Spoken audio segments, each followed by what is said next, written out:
welcome and thanks for joining us for Family of Faith. I'm Courtney and this is... Hi, I'm Trinity. We're filling in for our parents who are out of town tonight, so we're just excited to be here and we're thankful that we get to share with you guys tonight.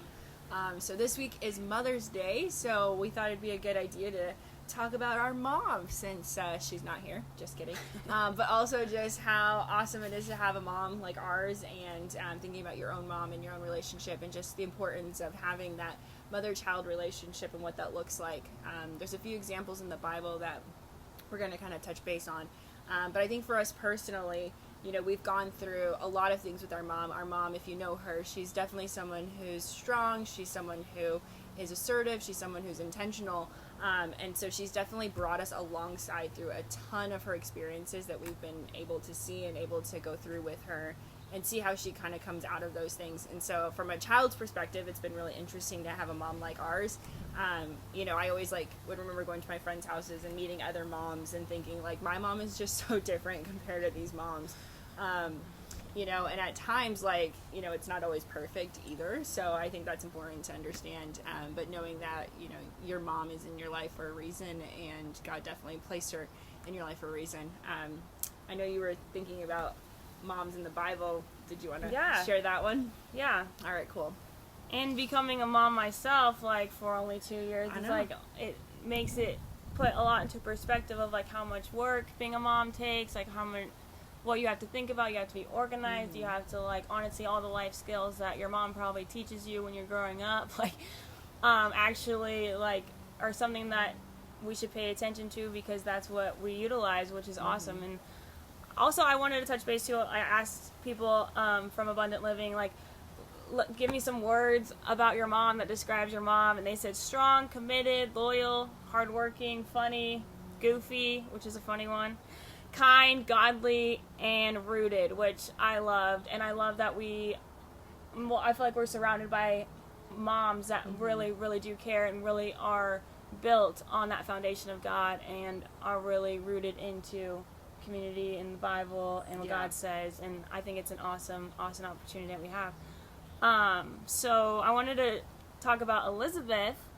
And she is framed as the mother who believed in miracles, right? Because she was married to Zechariah, and in Luke 1 it tells us both that Elizabeth and Zechariah were righteous before God, observing all his commands, but Elizabeth was childless, which I know is a big, big, big thing happening right now, where it's very, very difficult to get pregnant, it's very difficult to conceive, it's very difficult to carry, it's it's becoming so common. It's becoming so common where it's so difficult. So now these Bible stories are really put into perspective of it's a miracle. We called Marla the miracle baby, but every baby that literally enters the earth is a miracle, and it's just what mothers have to go through to kind of be the ones that are funneling the new life into the world.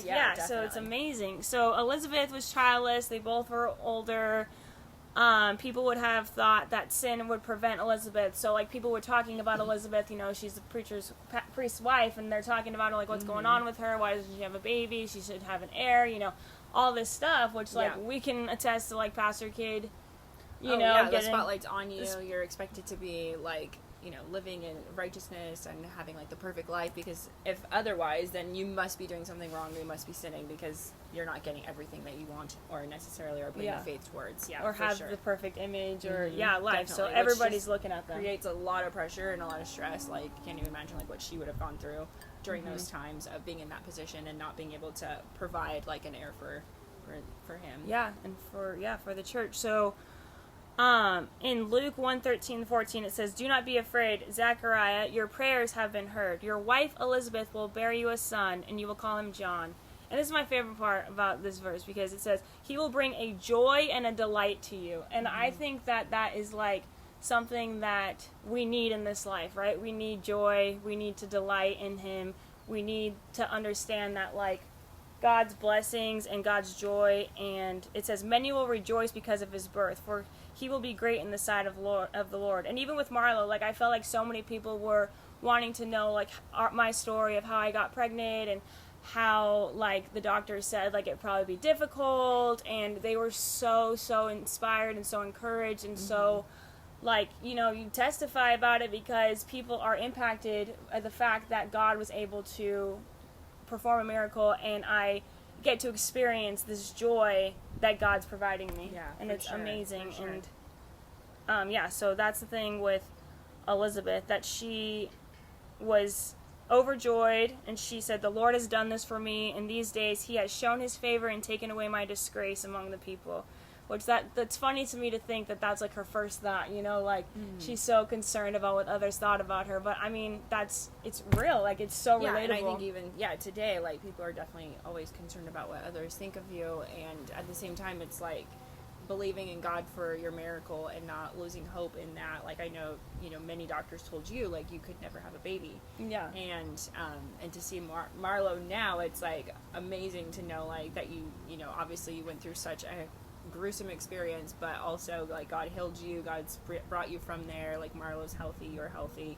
And so seeing that move forward and seeing God's, you know, promises come to pass is something to, like, look forward to. And that's pretty much essentially what, like, a baby is. A baby resembles, you know, new life. And as, you know, people go to be with the Lord, and we always say, like, that process of, like, from death comes, which, like, new life. My grandma, my mom's mom, actually passed away like 10, 11, 12 years ago on the same day that Marla was born. Yeah. So it was just like a nice little, like, God's favor and his, and what you're talking basically about. showing awesome. his promises, and that he always comes through and he always brings new life.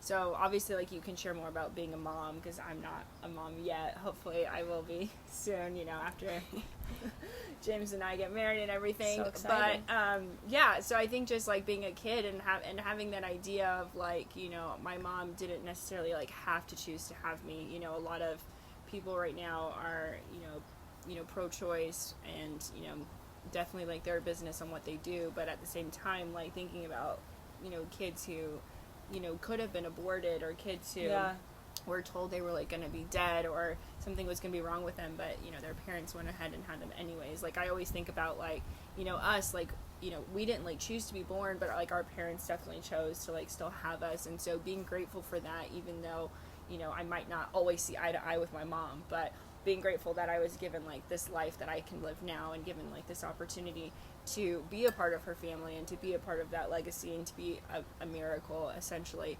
And so from a daughter's perspective, it's always important to just think about that relationship with your parent, and what kind of relationship you want to have. I think, you know, being a girl, you know, you obviously understand girl things with your mom, and which would be different from a son, but at the same time, like, you do have that bond with your parents where you get to know them, and you get to see them in different ways. You get to see the struggles that they have. You get to see, you know, the love they have for other people and the love that they have for you. And so there just comes that shift where you have to, like, kind of take ownership of that relationship and think, okay, this is no longer some type of, like, conditional relationship, meaning, you know, they have to love me because I'm their child, or they have to take care of me because I'm their child.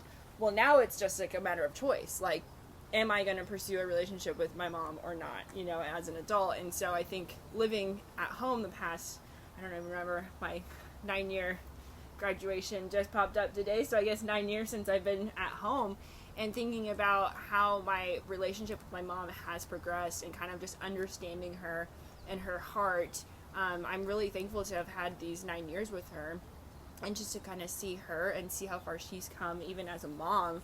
Like, she's changed so much, and that just shows a lot of hope to me, because it's like, okay, you know, whenever I have kids one day, and I might not get along with one of my children, or may not see eye to eye, like, there's hope that God is ever, you know, changing us internally, and changing our hearts, and changing our perspectives to be more like Him. And that's, like, the beauty of just His grace and His mercies that are new every day. And so looking at that and taking that into factor and into count is, like, I'm really, really thankful for my relationship with my mom. I'm really thankful that, you know, God has allowed me to see her heart, but definitely making it a choice to pursue her, making it a choice to be thankful for her, because I don't know what she went through to be a mom. I don't know what she went through, you know, to have 4 girls, and I don't know, you know, what she went through to run a church, have 4 girls, put us through private school, you know, support us through our adulthood until, you know, essentially we got our own jobs and things like that. And so just putting that into perspective, and even though you don't see eye to eye on every situation. That's okay, you know, but cultivating that love and that respect and that honor that ultimately, like, God has called us to do and to have for our parent. I always think of that verse, honor your father and mother so your days would be long. I think as a kid, like, our grandma would quote that to us all the time when we'd get in trouble. She'd be like, do you want to live long? And we'd be like, yes. And she'd be like, okay, well, you're not honoring your father and mother. And we're like, okay, you know? And so, like, thinking about what that means is just, like, knowing that we'd live, like, a long life. And initially it could have been more self-seeking to, like, want to live longer. And so I wanted to honor. But in the end, it's like, it's true, you know, you live longer. I think it's more of the idea of not necessarily like eternally or your number of days on earth, but that lifeline of life and that lifeline of having that mentorship and that wisdom is what kind of helps sustain you as an adult and cultivates like who you are. And so it is just such an important relationship to have. And I just want to encourage you guys to pursue that relationship for you guys, as you know, as you think about your moms and you call them or you send them a gift or send them that thank you note. It is something that sustains that lifeline, and they are gifted and they're graced to be a mom, and so that's their job, right? That's what they were like pretty much a call to do. And so, and you know, and you think, and some of you might feel like, well, I don't really have a mom in my life, or maybe your mom left you, and so I feel like they passed, yeah, or maybe they've passed, and so reaching out to other like female figures who have, you know, are still mentoring you or still in your life, or even just honoring them in a public way or testifying about that. Because I think that really helps you bring you back to those moments and bring you back to that relationship that, you know, is ultimately your first soul tie. I mean, you literally came from your mom's womb. You know what I mean? So you're always going to be like tied to them forever. And so whether that's a relationship of restoration, whether that's a relationship of redemption, whether that's a relationship of growth and of sustainability, cherish that, you know, reflect on that, really cultivate that and make that part of your testimony, because that's definitely something that's a part of you for a reason. And so I don't know, do you want to speak more about being a mom? Yeah. Or even a daughter too? Yeah, because you're like both. So yeah, so just like I like the idea of like, you know, celebrating moms and like obviously growing up having a mom. It's interesting because you question why do we have to do certain things, like why do these things matter, like is this really, you know, something we have to do or something, you know what I mean? Like you have those moments, but at the end of the day, like she said, our grandma always like honor your father and mother. I was like, okay, yeah, we want to live a long life and like actually live, like we want to like live. And so when obviously we have our own differences, but at the same time, like when we are able to communicate, when we're able to kind of understand each other, especially now in our adult relationships, I think that it kind of provides more of like a clarity and understanding of like, okay, well, this is my heart in this matter, this is your heart in this matter, and this is how we got to this. And honestly, it comes to the same thing of like, I love you. Like sometimes like the reason why our moms are like could seem like, I don't know, controlling or whatever, it's like because they love so hard, like they're literally like the whole world, like you literally matter so much to them. So it's like, it's funny because when you grow up you think of such a negative sometimes, but it completely is like, actually no, it's like underlining, like she said, like, you know, our mom is like assertive, she's like organized, she likes things a certain way because she likes us to like be able to like be blessed and live life, like, and experience life and like have such an amazing time having fun, you know what I mean, like go to the pool, like you like go on vacation. Yeah, go on vacation. Like we are so incredibly blessed. And I think that sometimes when I have a friend who has lost her mom, and this is her second year of her death that just passed, you know, and just hearing her stories of like all the good memories that she has and like what she loves about her mom and like what the kind of traits and characteristics she loves, and she just like lights up when she's talking about her mom, you know what I mean? And it's just like so exciting because obviously like she didn't have like the most like beautiful upbringing, like a lot of things happened, like life happened, you know, and they had struggles and she had disappointments, but the fact that she can like stand here today and just attest to like how awesome her mom was, how much she poured into her life, like the positive amazing things that she got from her mom that she can now carry on in the future, is like it's amazing to kind of shift your perspective and thinking like, okay, they do something for a reason, but it's like, what's that reason? Let's listen to their hearts, let's understand, and let's celebrate them. Like, let's cheer them on. Like, they're our biggest cheerleader. Like, let's be their biggest cheerleader. You know what I mean? Definitely. And then obviously, like, being a mom is definitely something that, like, I love celebrating other moms because, you know, there's all these mom shamers in the world, and I'm not a fan of them. So I'm just like, no, let's actually celebrate. It's hard for everybody. Like, it's hard to, like, do life, let alone, like, have to literally take care of another human being and make every decision for them. So, I mean, shout out, you know? Like, let's celebrate each other. Let's lift each other up. Let's call each other when we need each other. Let's vent to each other. And then let's keep moving forward and keep focusing on, like, having this harmony in our family, having the joy, and making sure that that joy is our priority, to keep going back to, like, no, this is joy that God has blessed us with, and that maybe some things, you know, life happens and the devil likes to do naughty things, but understanding that, like, God has a purpose, and God has a purpose in family, and the family unit is so important to God. Yeah. I mean, it's literally all throughout the Bible. Like, Jesus was literally born of a mom and dad so she could show us that family unit, let alone every other thing is all tied to family. You know what I mean? Like, Oh, yeah, for it's sure. like so there. So just understanding that, like, the purpose of a child is joy, you know? It's literally joy, and to keep that the main focus, I think. Yeah, definitely. Keep going back to that. Is there anything, like, you'd want to share to people who may or may not have, like, relationship with a mother figure, like, or maybe, like, a severed relationship, like, maybe, like, practical steps? Yeah, I mean, like what you said, like, obviously we can't really control how the other person responds or reacts, right? So it's more of like, I mean, honestly, talking to a trusted person, talking to a pastor, mentor, writing down your feelings. I would send a letter of, like, all the things or all the good memories that you have, because obviously sometimes people have such bad memories, but there's good times there too. People are not all bad. Like, God created us, you know what I mean? Like, people are not all bad. So they're gonna be, and that's coming from both sides, like the kid and the mom, you know what I mean? Like, knowing that, like, even though they may disagree, or it's like, how did my kid do that? Like, I raised them the right way, you know?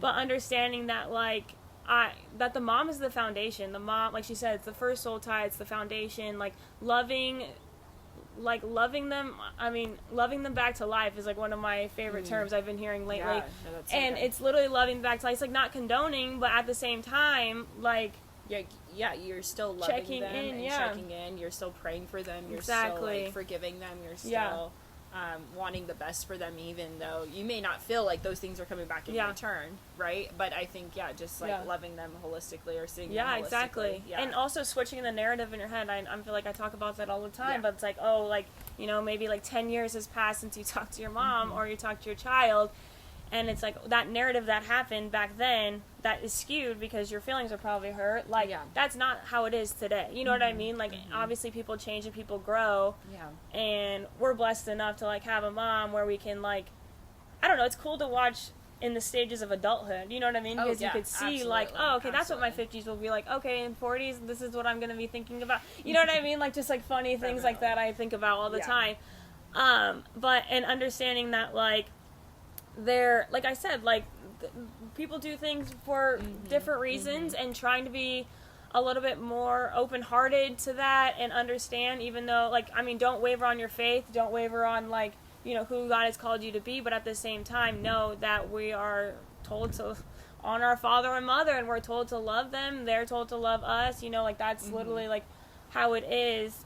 I mean, I've had multiple clients where, like, they have gotten pregnant and they didn't plan for it, and say they were homeless, and so then they're like, oh, I'm going to give my baby up for adoption, and they're so sure of it because it's like, how can a baby, you know, like, I don't have time for a baby, you know, or whatever their reasons are, like, they're trying to get themselves together, I get it.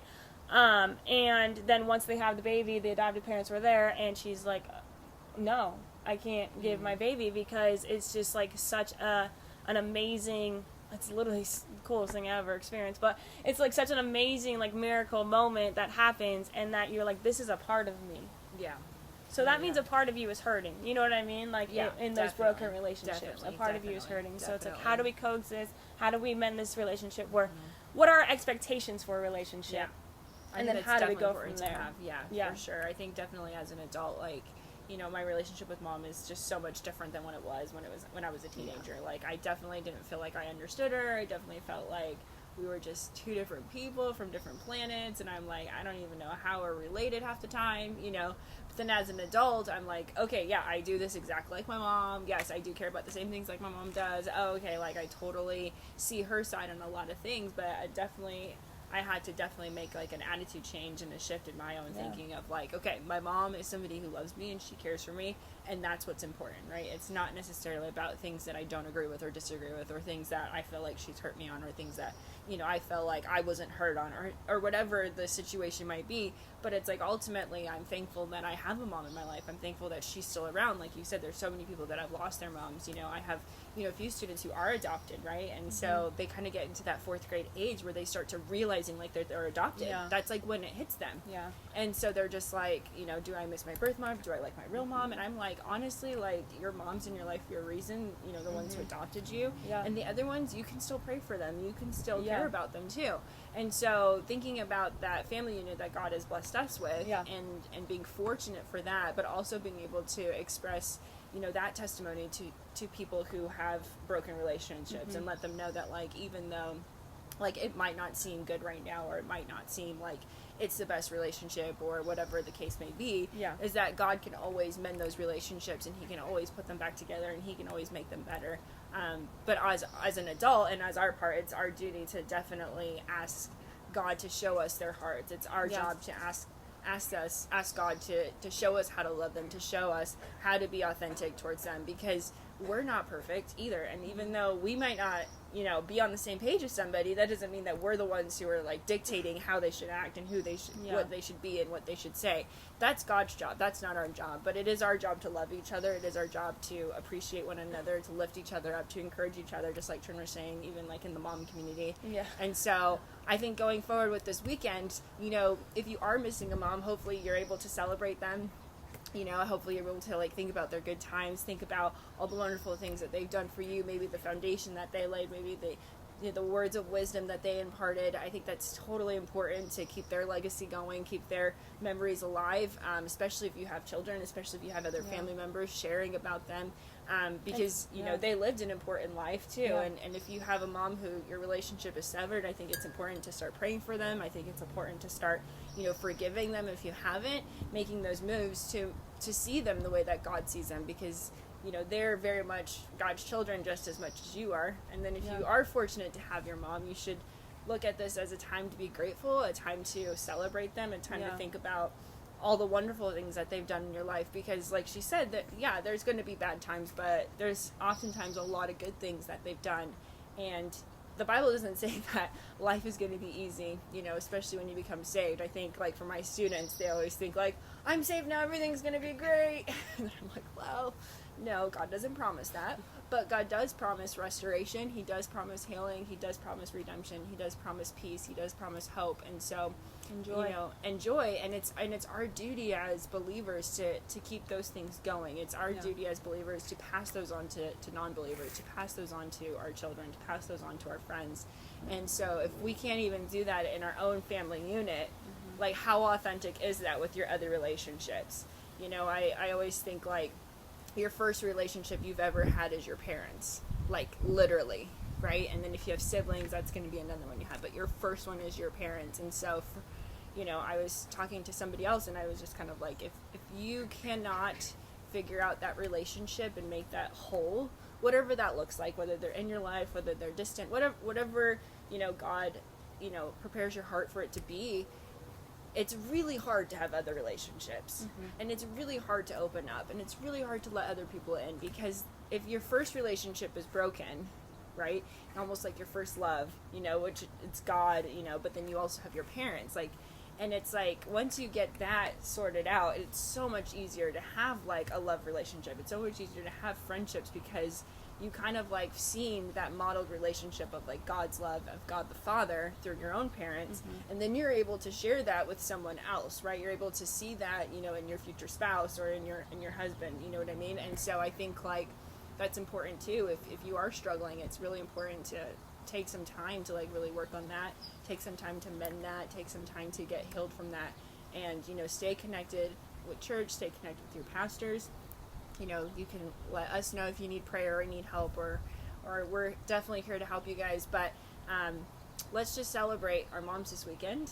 Give them a call, send them some flowers, buy them some chocolate, give them an Instagram shout out.